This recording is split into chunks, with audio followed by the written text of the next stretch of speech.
Hello, innovators. I'm Todd Wyant, and welcome to the Bridging the Gap podcast presented by Gray Tech Group. You're invited to join our conversation to model the future of construction innovation and the digital transformation adventure of this great industry. My guest today is John Scott.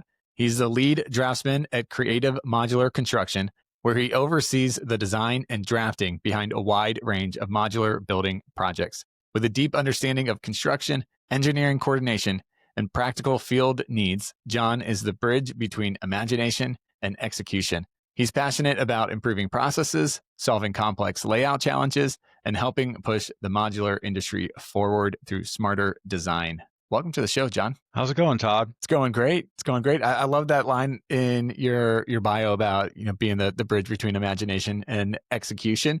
So I want to get into that.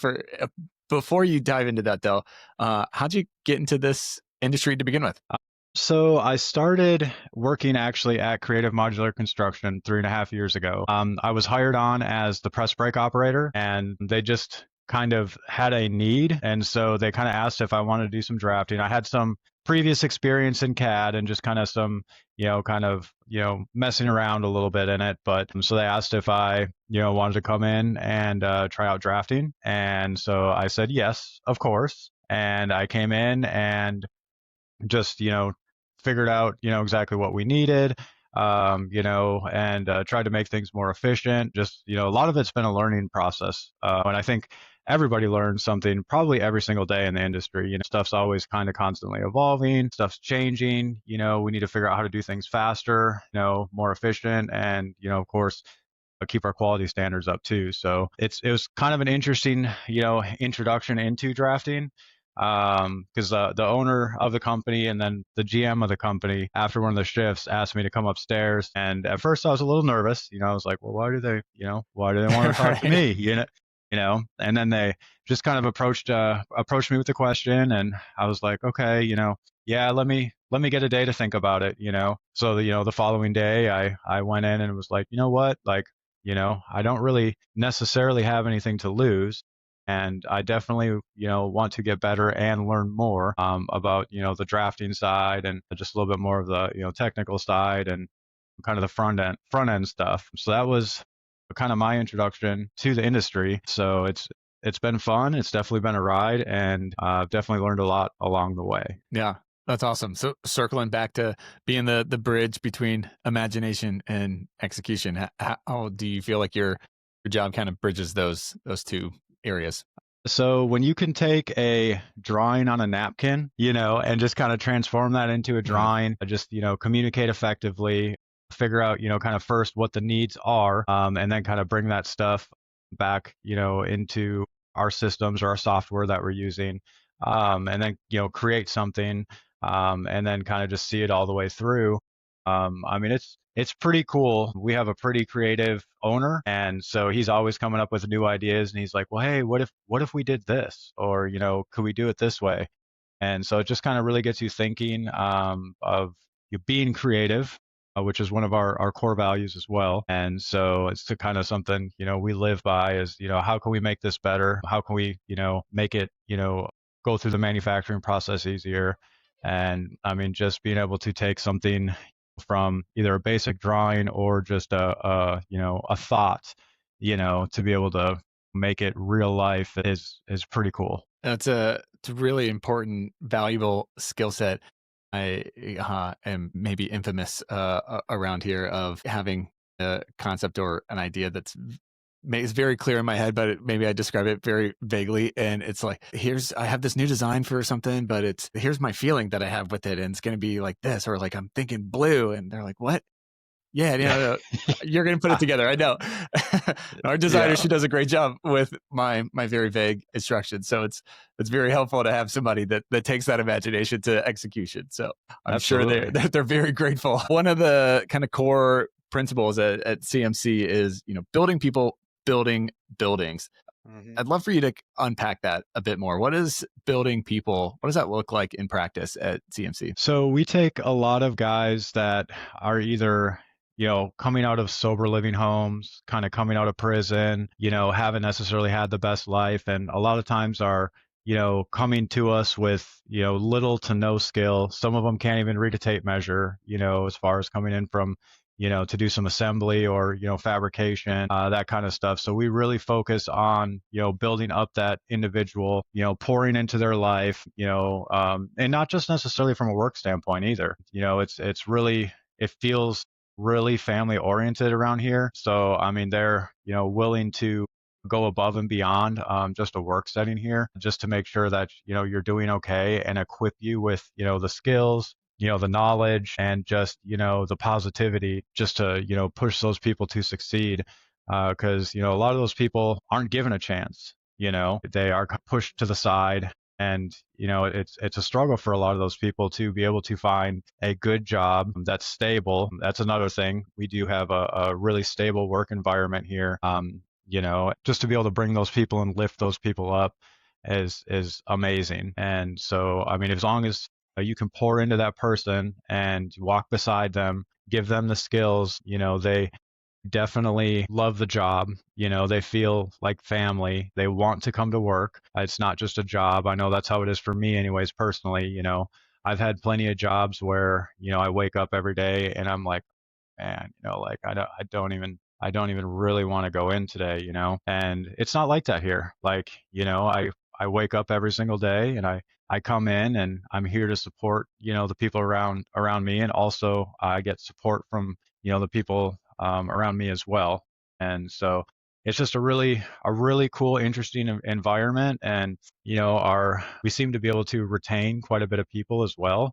And, I think a lot of people kind of think to that demographic of people and they're like, well, the retainage is usually pretty low and everything else like that. When you can, pour your heart into them and allow them to pour their heart and soul back into their work, it's a really, really cool thing to see. Yeah. Yeah. I love that approach. I talk a lot about how to not just know the employee, the number on the spreadsheet, so to speak, but get to know the person Hmm. behind the employee, and bringing that, when we're able to bring our real selves into the workplace, we're able to just be better at what we do and be more Hmm. fulfilled and more productive in our job. But many companies really struggle with aligning the production goal and the human first culture aspect of it. That they almost seem in tension with each other on paper. How do you Hmm. balance the very real outputs and deadlines and efficiencies, yet maintain the respect, growth, and that community, family approach among the people So at we're CMC?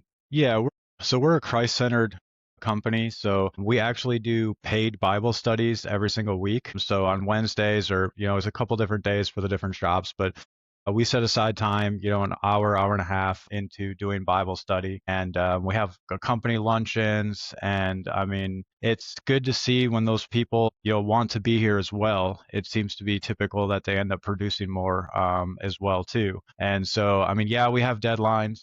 Sometimes, as we know, it can be kind of a stressful industry. We have last minute changes. We have just different kind of variables that come into play.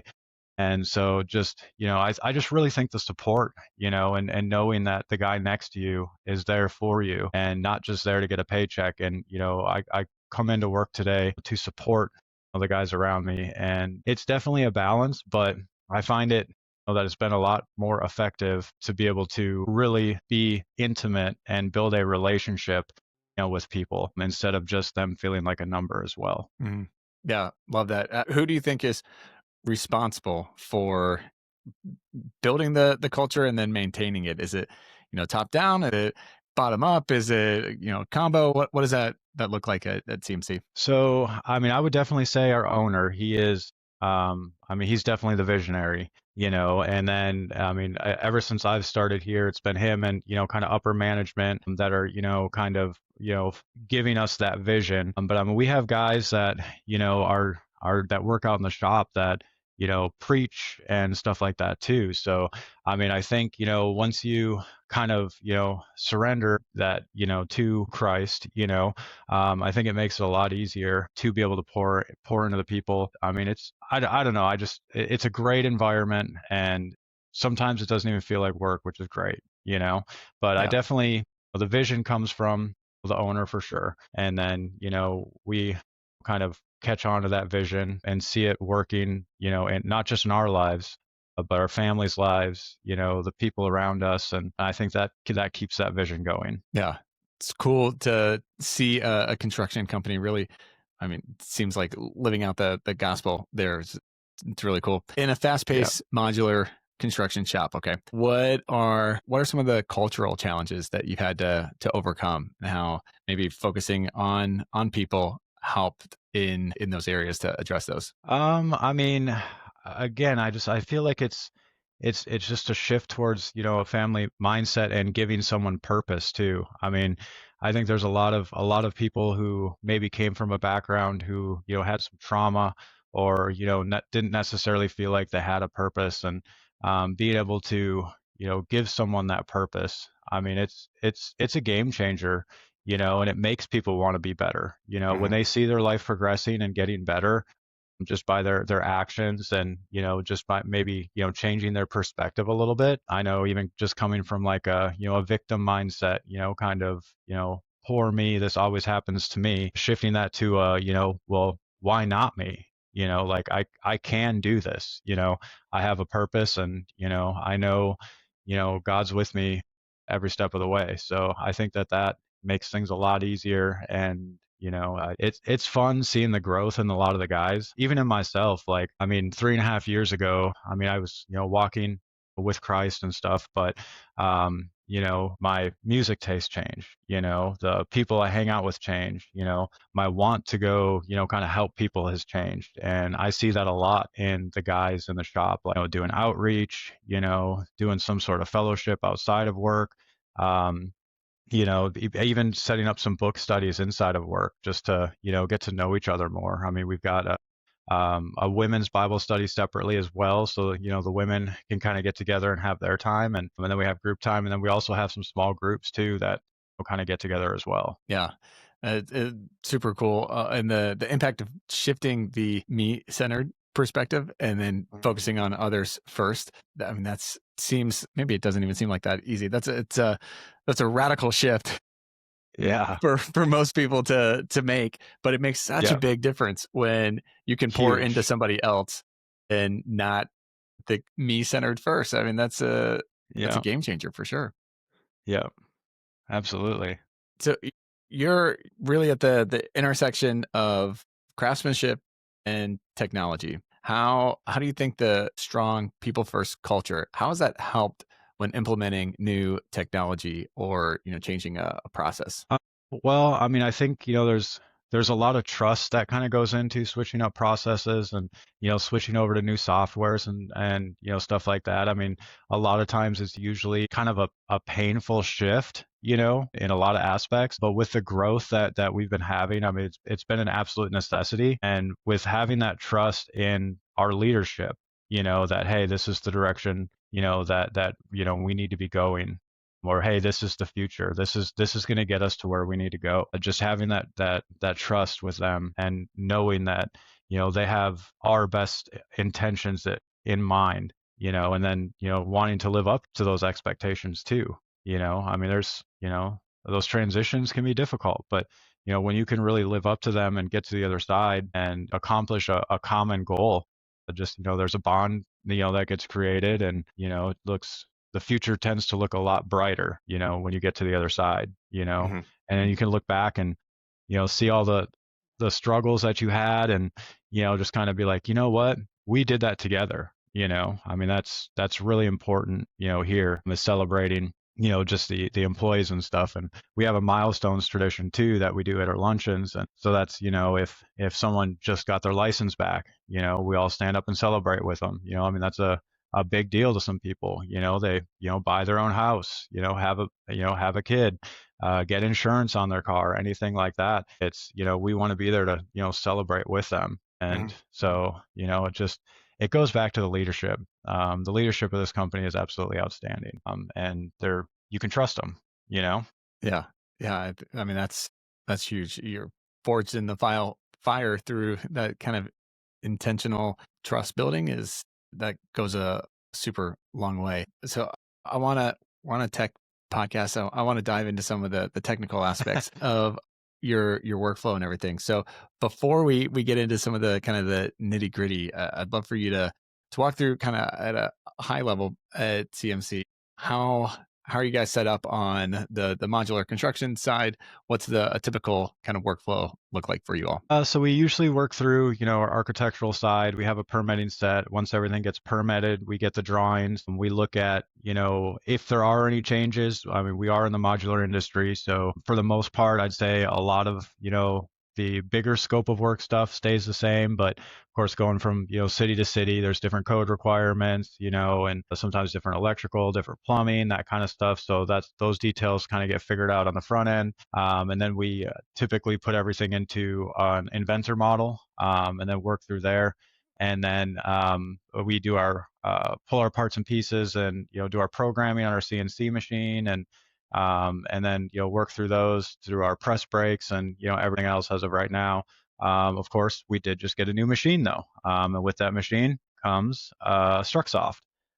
So we were doing, I think it was 2 buildings every 3 days. And with the Strucsoft software, I think we were getting down to being able to do about 3 buildings in a day. So, I mean, that's going to be the end goal. And, we're still, working towards that. And, just the efficiency in that alone, is outstanding. And, it's been a really, really good experience, working, with you guys, with a sales rep, great guy. Every single person that I've had interaction with you guys has been, absolutely fantastic. And, yeah, it's been a good experience. Yeah. Well, we love to hear that on the Strucsoft and Greatech side of things for sure. Going back to before you got the new machine, which then brought in Strucsoft. What were some of the limitations or challenges that you all might be facing in scaling the modular builds? I mean, it was really just, restriction to, our machines and our capabilities and stuff.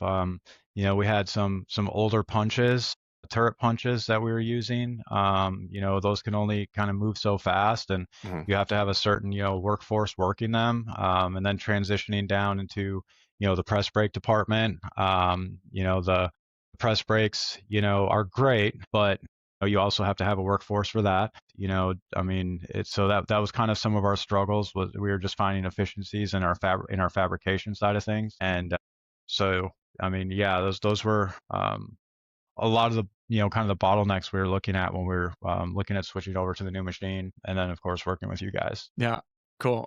So when you were rolling out the implementation of Strucsoft with the new piece of tech coming in, how did the fabricators, how did the detailers respond to new tech? What was that kind of process like? Well, I mean, I think change for anybody is a little uncomfortable, right? Sure, I mean, so, we like but for other yeah, people to change, but not us. yeah, yeah, amen. But I mean, I think also, I mean, they felt, the stress also of maybe not being able to hit all the goals that we wanted to hit, and that's, obviously we want to keep morale high, and so when they see something that's going to come in and, really be beneficial to them, really be beneficial to the company and set us up for the future. I know when Lee, the owner, first told us about the new piece of equipment, we were like, that's pretty cool, And I think everybody, thought the same thing. And then as we've been able to work in with the machine and the software as well, and just to see the benefits of it, everybody's kind of bought in at this point. Yeah. Yeah. It's fun once you start seeing some of the wins getting up on the board, like you were talking about earlier, and you're able to pause and celebrate them and communicate that out, then it creates this kind of domino snowball effect that you start getting more excited and that it just picks Yeah. up this sense of momentum and energy. Yeah. What else can we do? Yeah. I mean, I kind of have a funny slogan in here that I have with my drafting team, and I'm like, well, if we can't fab it, you can't have it. Just because our I capabilities like to be able it. to fab pretty much anything are pretty much endless now. So if we can't make it, it Yeah. probably can't be. Yeah. That's awesome. It's a good slogan. I like it. So you mentioned a bit on the efficiency gains. What kind of improvements have you seen in terms of the design to fabrication? Whether that's in the lead time error reduction, rework, coordination, what have you? What are some of those improvements that you've seen? So working through the Strucsoft and being able to set up, the wall templates and everything else on that and have it kind of come up in a panelized system has been great. It comes up with its own, shop drawings and everything else as well. So that's already taken care of on that side as well. I know in Inventor we are having to hand put in all of our notches, all of our embosses, any kind of our pilot holes, plumbing holes, MEP holes, anything like that, which is definitely, time consuming when you're working on an individual part and then comparing it to the part it attaches to, sometimes Mhm. and trying to figure out all that. And where then, of course, Strucsoft, and leading into Onyx definitely helps with that aspect of it. It's been a huge time saver on that side of things for sure, not just having to hand put in all that detail necessarily. Yeah. So what's next in terms of kind of scaling the modular operations, without compromising that quality or the company culture? What's next on the agenda for CMC?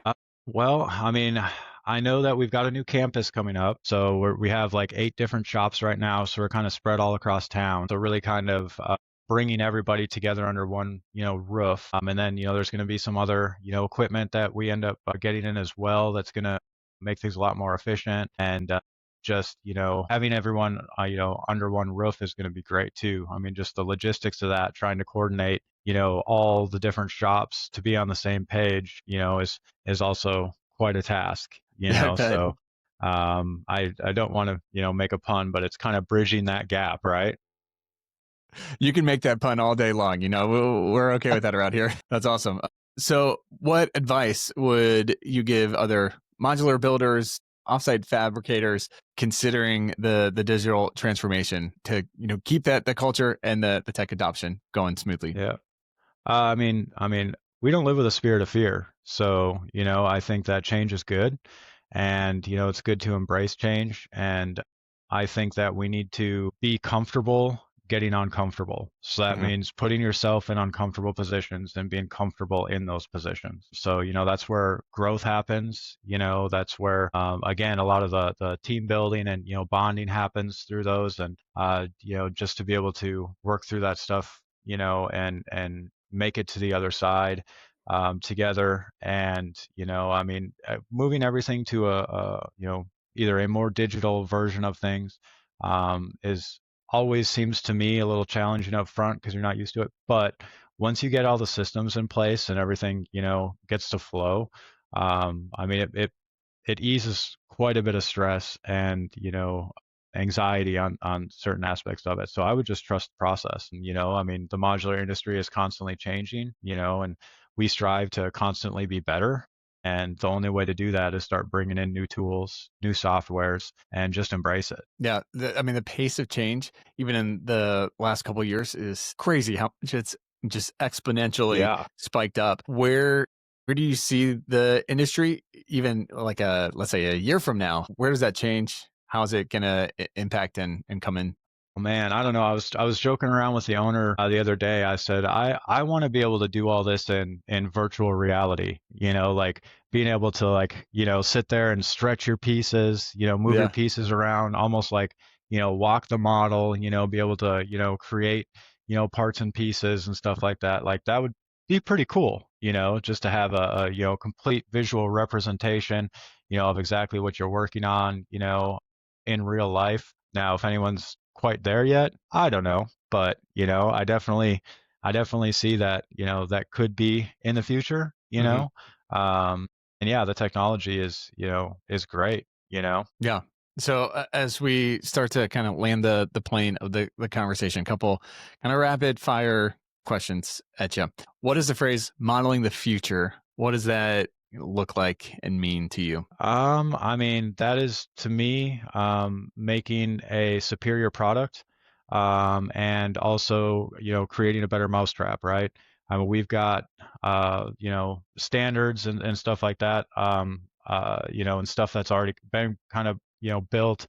I think, the future is just, figuring out better processes, and, networking also with different people to see how they're doing things. And, of course, asking the question, right? Is there something out there that can help me do this better? Mhm. I know, being able to look around at different stuff and being able to contact, different people of what this looks like, or what it could look like even. I know I've had a conversation with Great Tech as well on something that isn't quite in place, but in the future there could be a possibility that it is. So, I mean, asking those questions. Yeah, for sure. We like asking those questions. So, what does innovation mean to you? Oh man, innovation. I mean, I think it just, goes back to, efficiently designing something, but doing it in a way that no one else is doing, seeing what different products that, you can utilize to, make things, come together easier, and just, thinking ahead in the process as well. It's not just necessarily, let's fix this one part. It's, well, if we fix this one part, what else can we fix to make this process more streamlined as well? Hmm. Yeah, that's good. How do people find out more information about CMC and connect with you? So you can go to creativemodularconstruction.com, and you can we have a website there. And so they have a good video of us setting a building, and you can reach out to, anyone on there. We have the HR side of things. And so, yeah, I mean, just come check it out, and be, interesting to just to come take a look at the website. So Yeah, nice. Well, final question for you, John. If I could give you all construction power and you could snap your fingers and innovate one thing in the industry, what would you pick to innovate? Man, that's a great question. I don't know. I really, really like working on churches, but I know that there's a lot of people that have worked on churches. So, I don't know if there's a whole lot going on, but I mean, that's not really necessarily a modular setup. But I don't know. I like the, architecture and stuff like that coming from churches. But I mean, yeah, I mean, that's probably what I would have to say. Yeah. All right. That's good. John, thanks so much for taking the time and joining the show today. This was super fun conversation. I'm a big fan of what you all are doing over there. So keep it up. Awesome. Cool. Thank you. Yeah, I definitely appreciate you guys for sure. And now it's time for my Todd takes from this episode. First take: building people builds performance. CMC's commitment to building people isn't just a cultural slogan, it's a strategic advantage. When you invest in purpose, stability, and real community, people show up differently. They're engaged, they grow, and the work improves. A culture isn't an add on for them, it's the engine behind everything they do. Second take: trust is the foundation of tech adoption. Introducing new tools like Strucsoft can be uncomfortable, but CMC's people leaned in because they trust the leadership guiding those decisions. That trust removes friction and accelerates adoption. When your team believes you're making choices that truly help them, change becomes something they embrace, not resist. And finally, when purpose meets technology, growth takes off. The jump from producing 2 buildings in 3 days to 3 buildings in a single day is incredible. It's what happens when a clear mission, a supportive culture, and the right digital tools align. CMC shows that innovation isn't just about software, it's about creating a system where people and technology elevate each other. Thanks for listening to this episode. If you are interested in learning more, you can visit our sponsor, Great Tech Group, at ASTI.com for more information. You can listen to this podcast anytime by simply going to Apple Podcasts, Spotify, YouTube, or wherever you listen to podcasts. Also, be sure to check out our website, bridgingthegappod.com. As always, I'm Todd Wyant, thanking you for joining the conversation to model the future on the Bridging the Gap podcast. Keep innovating.